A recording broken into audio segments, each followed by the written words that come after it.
Friend টিনটিনি রকমের ব্লগে সবাইকে স্বাগত। এদিকে তাক, এদিকে এদিকে এদিকে এদিকে এদিকে এদিকে এদিকে সিন্ডি ফুড বাঙালি বলতে গেলে নীল ষষ্ঠী, তো নিরামিষ খাবার কিছু একটা সিন্ডি ফুডের নিরামিষ খাবার পেয়েছি। কি আলু ভাজা, কিন্তু আমাদের বাঙালি আমাদের এমন শ্বশুর করে আলু ভাজা হয়, ওদের একটু ডিফারেন্ট টাইপের আলু ভাজা সিন্ডি খাবার। হ্যাঁ, এরকম খোলা ছাড়িয়ে এরা মোটা মোটা করে নিতে হবে। মোটা মোটা সাইজটা দেখো, এরা মোটা মোটা। আমার মাঝে মাঝে তো একটা দুটো পাতলা হয়ে গেছে, মানে বুঝতেই পারছো আমাদের পাতলা কেউ। আর এখানে তেল গরম করতে দেওয়া হয়েছে, তেলটা গরম হোক তারপর আলু ভাজাগুলো হচ্ছে। তারপর চু করে এরকম আলু ভাজাটা হবে।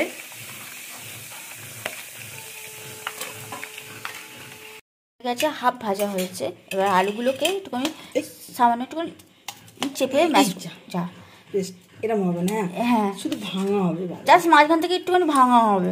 ভাঙা হচ্ছে না।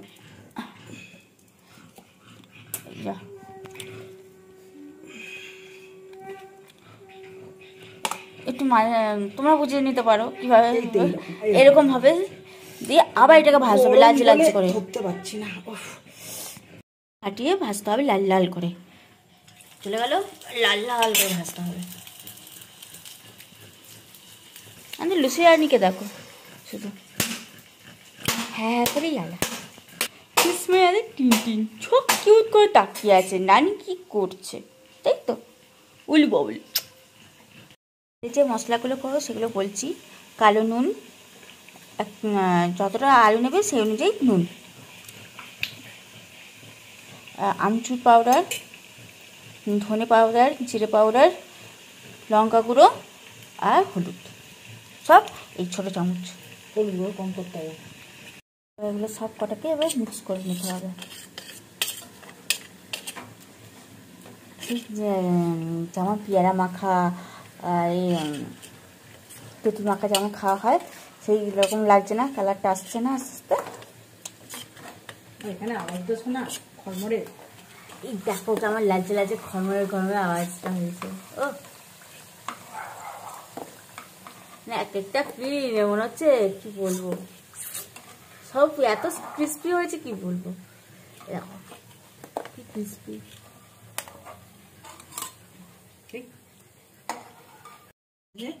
এবার এরপর এটা এবার ভালো করে এটা মিক্স করে নাও। ব্যাস, গরম গরম মিক্স করতে, তা নাহলে ঠান্ডা হয়ে গেলে সব তলায় পড়ে যাবে।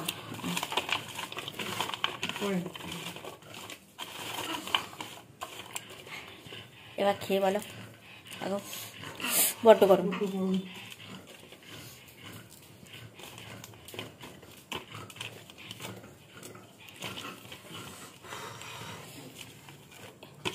একটু টুকরো করে একটুখানি ভালো করে ভেঙে ঢুকিয়ে মশলাগুলো ভালো করে ঢুকিয়ে দিতে হবে, নাহলে ওপর ওপরই টেস্টটা থাকবে, ভেতরে আর যাবে না।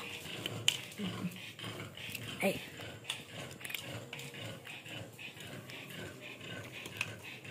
তোমরা বানাও চটপট এরকম ধরনের ক্রিস্পি আলু ভাজা। বাঙালি ক্রিস্পি আলু ভাজা এটা বলতে গেলে। হিন্দি বলতে পারছো? দেশি খেতো বাঙালি।